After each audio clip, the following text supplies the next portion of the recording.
Hello, BookTube. I've got a tiny bit of mail for you. I realize we've had a little bit of mail withdrawal lately, so I thought we'd do just a tiny bit. There's one package. Not much to expect there, although you do get some new releases that weren't opened on camera in today's videos. But there's also some periodicals, including one periodical. It's not just any periodical. One periodical that I got in the mail is Smoke Signals, the big full-color newspaper for the big Canoe region of northern Georgia. And the reason why it's so noteworthy is because deep in the news section, oh, look at how beautiful this is, just lovely.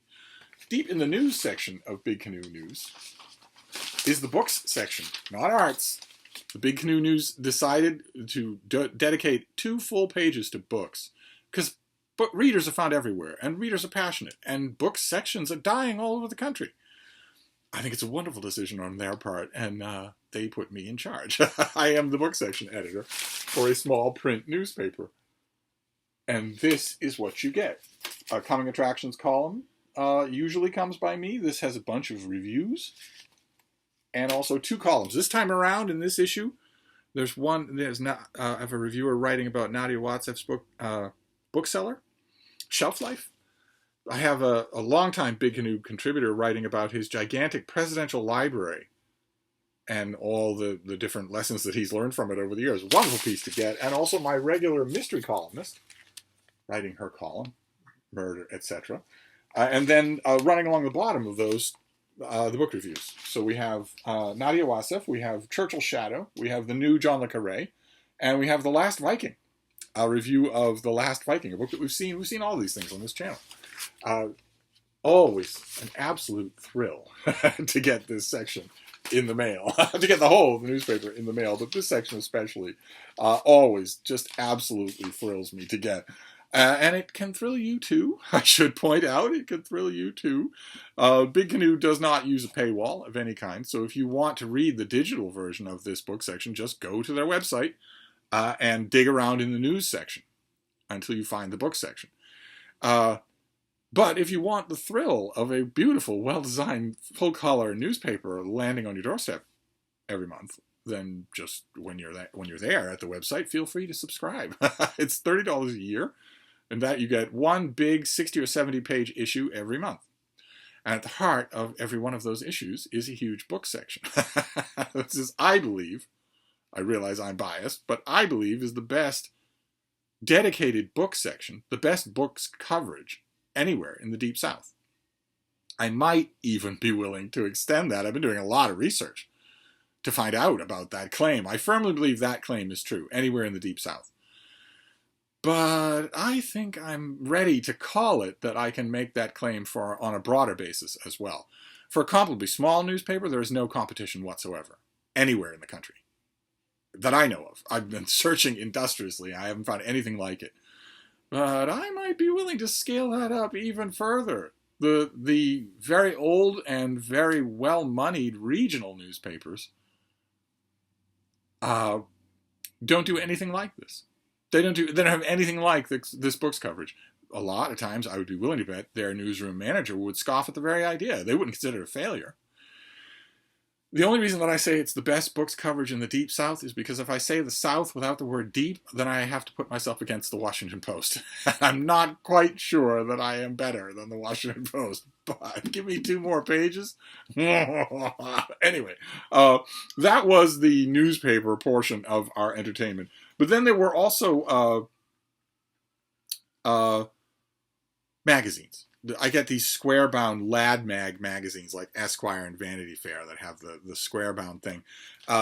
This particular issue of Esquire has Idris Elba on the cover. It has a fairly pro forma profile of him. It has a piece by the novelist Joshua Ferris. That's one of the reasons that attracted me to it, because I really like his writing. But I couldn't help but notice while I was going through this just where this magazine is tailored to. I noticed 2 aspects of what the people who design this magazine must consider to be core elements of their audience. And one of those core elements is that their audience either is addicted to tobacco or the magazine wants to addict them to tobacco. Esquire and Vanity Fair are absolutely full of glamorous, full-color, full-page ads for tobacco products, whether it's vaping or chaw or whatever, or just ordinary cigarettes. Full of full-color ads like this was the 1950s. And yes, the ads come with huge boxes mandated by the Surgeon General saying, this product causes cancer. This product will give you cancer. But I guess the powers that be at either Big Tobacco knows where their money is going, and they know how to play the odds. But the powers that be at Esquire and Vanity Fair must assume, well, I guess that means we've done our job. We've done our duty. We ran an ad for something that has no upside. It kills its users, and the evidence is pretty strong that it kills everyone around them as well. But our hands are clean because we ran the ad with those big warnings on them. I think if Big Tobacco thought that those big warnings actually worked on the biddable young men that are the ones who are going to see them, then they wouldn't run the ads. They must have crunched the numbers, and they must know that just adds to the I'm a rebel brand that they work so hard in movies, on TV, everywhere. Stunning to see those things.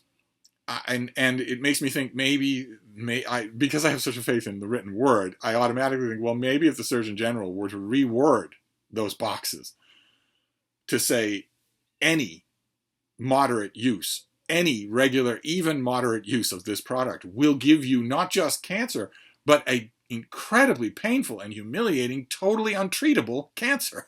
It will kill you in one of the most grotesque ways known to man. You will regret this decision, but they don't do it. They all have their own focus groups as well. So I noticed that. One of the things that the editors and powers that be at these magazines must think is that their audience is vocally in favor of addicting themselves to a chemical, becoming drug addicts. But another thing, another image of their target demographic that is totally unavoidable is that target demographic has money to waste. Literally to waste.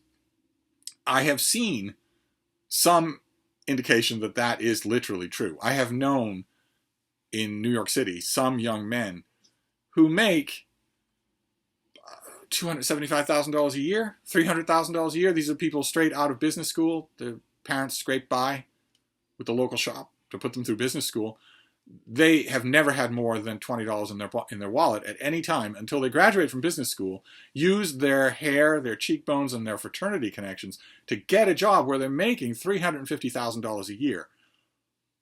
And they don't have any student loans. They're not married. They don't have any mortgage of their own. So they are massively, massively overcapitalized. Which you'd think would lead to a whole bunch of raging a-holes out there in the world. And if you, in the pre-COVID days, if you ever experienced Manhattan nightclub life tonight, on Friday, or on a Saturday, then you know there are plenty of them. That's exactly what does happen. But I have seen the reality of this, and it's also been captured in movies and in profiles of some of these people, which is, yes, they're making $350,000 a year. And yes, they have virtually no overhead except for a sinfully expensive apartment. But they're also working 100 hours a week. So the huge apartments that they have are empty. They have a flat screen TV, bunch of stuff in boxes, maybe a couch. A lot of times not. A lot of times just a blanket or a futon on the floor.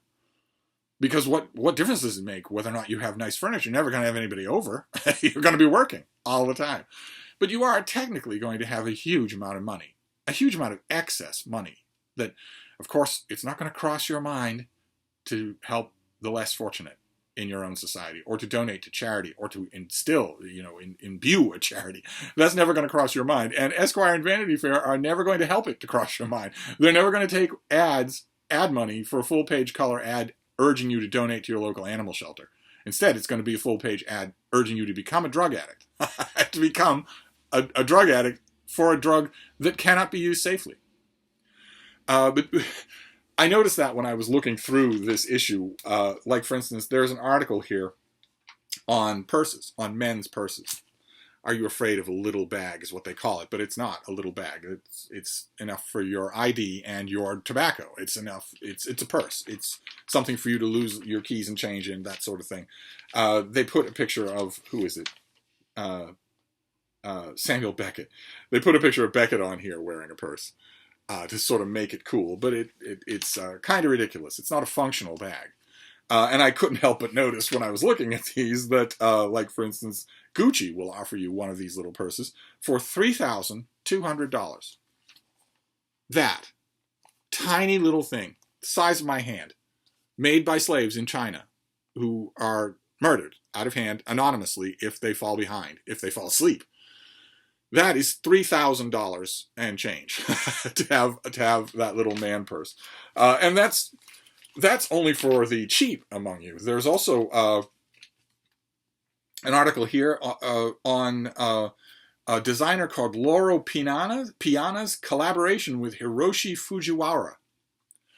We've got a little bit of gutter loss here, and the picture's not all that clear either. What this mopey teenager is wearing in the background, you see he's got a sweater on, he's got a t-shirt on underneath her, he's got an obnoxious hat that he won't take off inside, and he's also wearing a jacket.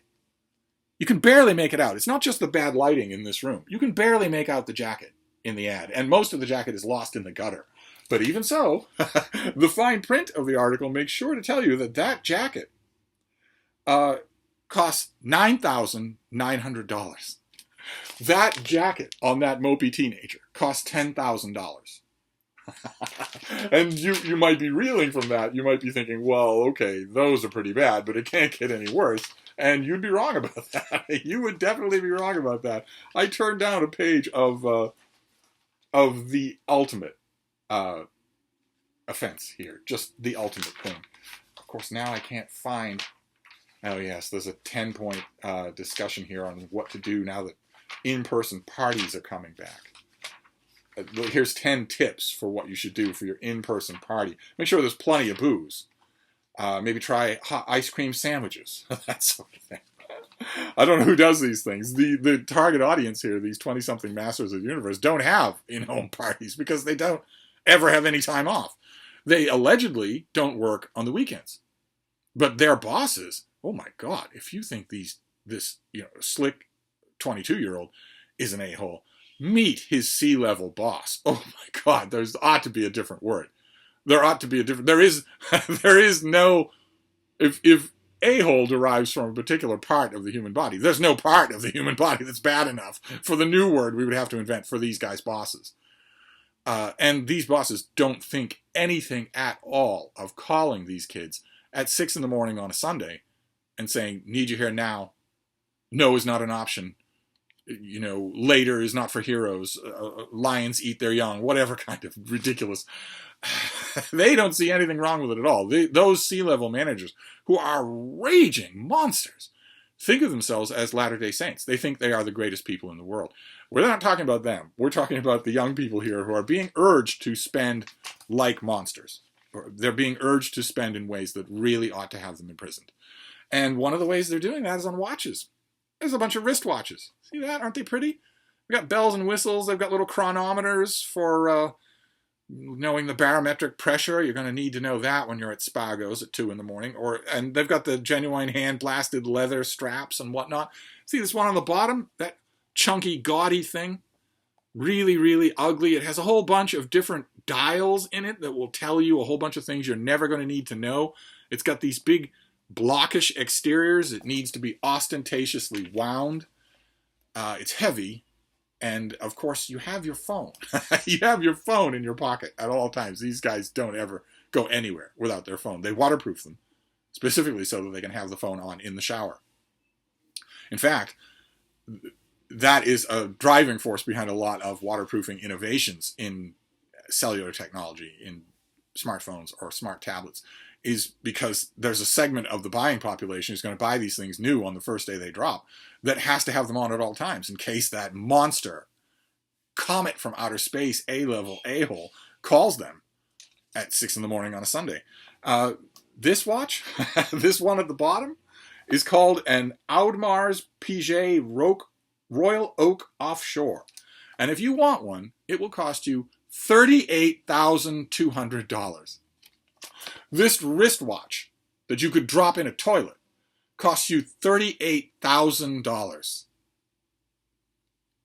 $38,000 for a wristwatch.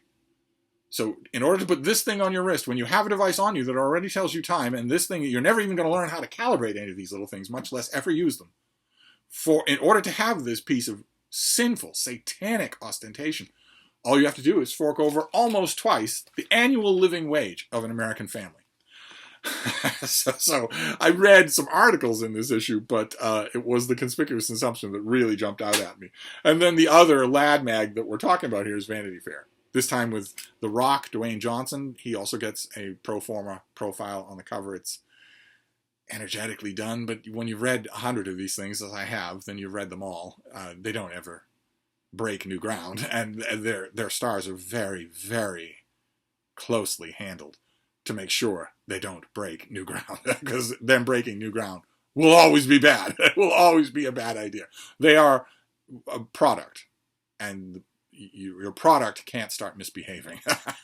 So it wasn't that bad an article, but the thing that really drew me into this issue is the actor Alan Cummings, who a long time ago in 2001 visited Gore Vidal at Ravello. That night in Ravello, Alan Cummings writes about his experience at Gore Vidal's palatial estate that he kept with his longtime partner there. And this is part of an upcoming book that Alan Cummings is writing, and I knew ahead of time, a mile off, what I was going to get, because the thing that we don't like to remember about Gore Vidal, especially that I don't like to remember about him because I love his writing, I've loved it for 50 years, virtually everything that he's written, with a few notable exceptions that I think were written in debilitation and should not have been published.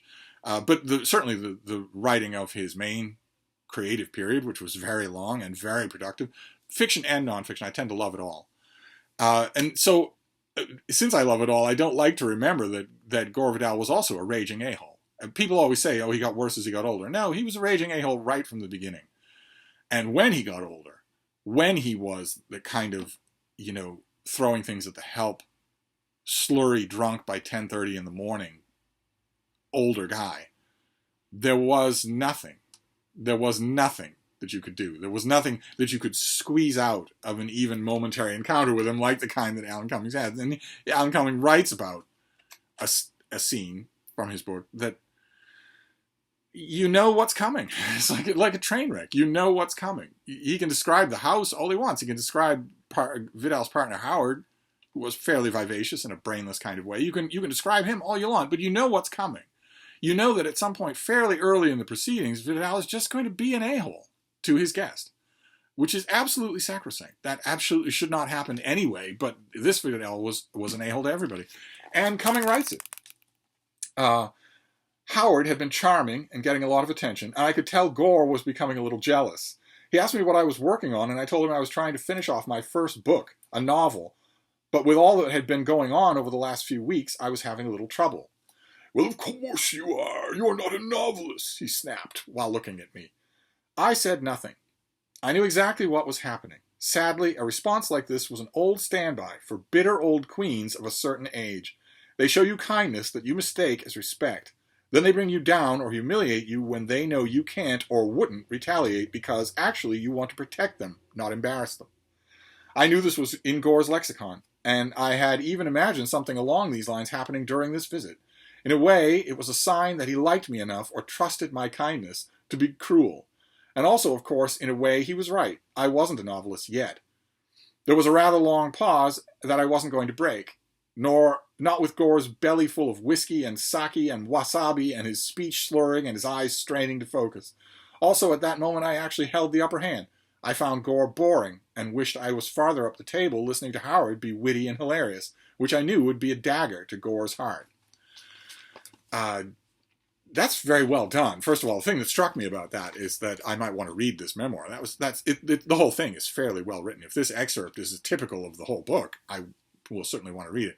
But even in this excerpt, even with 20 years of it to think back on it, Cummings is still trying to protect Gore Vidal, saying, well, at least he trusted me enough to be cruel. No, Vidal was cruel to everybody. Absolutely everybody. If you watch old TV appearances of his when he was older, when he was a clearly old, fat, sclerotic old man, the behind-the-scenes stories of those, he might be fairly passable in a discussion like that, where he's talking about the end of America and himself as the final prophet. He might be fairly passable on camera if you look on YouTube for a clip like that, but every one of those clips comes with 100 backstage stories about how horrible he was to everybody, even people he'd never seen before. Cummings is still trying to protect him. Unfortunately, that is, I don't know about all bitter old queen, but I know that it was a standard thing of Gore Vidal forever, not just when he was old, but his whole life.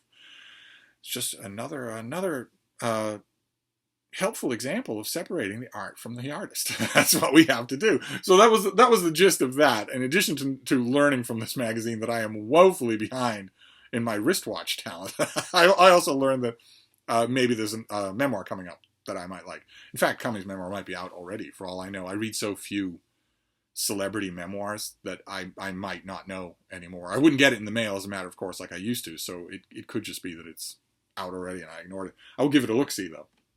And those were the periodicals. And then we have the book. It comes in a package here. It's not very heavy. It could be a mass market. We'll see what this is. Could be more mail on the way today. You never know. It's... no, you're not going to come. You're not going to do it. I'm just going to have to destroy you. It's still fairly early in the day, although boiling hot, and that might affect the mail delivery routes. What have we got here? Ooh. I touched an invoice. It's a weirdly huge invoice. So what am I supposed to do? Am I supposed to look at this, or am I supposed to play Twister on it? That's... okay, well I don't know why this is so big. Here, we'll just toss it aside. What is the actual book? Oh, excellent. Oh, excellent. So when does this come out? Without the this is the finished copy. Without a pub sheet, I really don't know. Could be out already if it's a finished copy. And this is a finished copy, even though it's a paperback. This is $16. This is the Oedipus trilogy. The Oedipus trilogy by Sophocles. This is new translations by Brian Dories of Oedipus the King, Oedipus at Colonus, and Antigone. Okay. Well, I'm stalled a little bit here because that's pretty big, right? That's a huge title, and you've got the translator right there on the cover, and it's a requisite hideous American cover design, but still, it's a big deal for $16 new in your bookstores, and this is not a trilogy. So several people along the way had to know that this title is misleading. These are the Oedipus plays, not the Oedipus trilogy. Several people along the way had to know this title was misleading. That the ancient Greeks did actually write works in trilogies, and this isn't one of them. Several people along the way had to know that was true and just say, screw it. Americans understand trilogies. But anyway, let's see what we have here. Here are Oedipus the King, Oedipus at Colonus, and Antigone in new versions for contemporary readers and audiences by acclaimed theater director Brian Dories that emphasize the present-day relevance of these Greek classics. Oh my, that sounds bad. Each is the basis for groundbreaking theatrical performances by theater of war production, in which actors present dramatic readings followed by town hall-style discussions. These forms are designed to confront social issues by evoking raw, personal reactions to themes highlighted in the plays. Okay, but that's what you're doing after the performances. That has nothing to do with the translation. Please tell me you're not asking social questions in your translation. No, you're not. Okay. No, the book itself is fairly standard. You've got a long introduction, a note on translation, and then you have the translation itself. No long lines. You can see those lines are pretty short. Look like 4 syllables a line in some cases. And it just goes on throughout like that. No wonder the book is so long. Okay, and then what about at the end? No, all right. At the end, it just stops on a dime. It just stops with the end of Antigone. Okay, so even despite a few qualms, I don't actually know this. For all I know, this could be a paperback reprint of something that came out 2 years ago. We shall see. I will do my due diligence. I will examine it in detail. And since I assume that it's out in bookstores now or coming out soon, I'll probably read this tonight and see what I make of it. So there you go. One book but what a book. And then some periodicals, including What a Periodical, the latest print version of Big Canoe News in northern Georgia, that has the newest print newspaper for pay book section editor in the country, and that's me. So get in on the goods while you can, but I'm going to wrap this up, but I'll be back. Thank you, BookTube.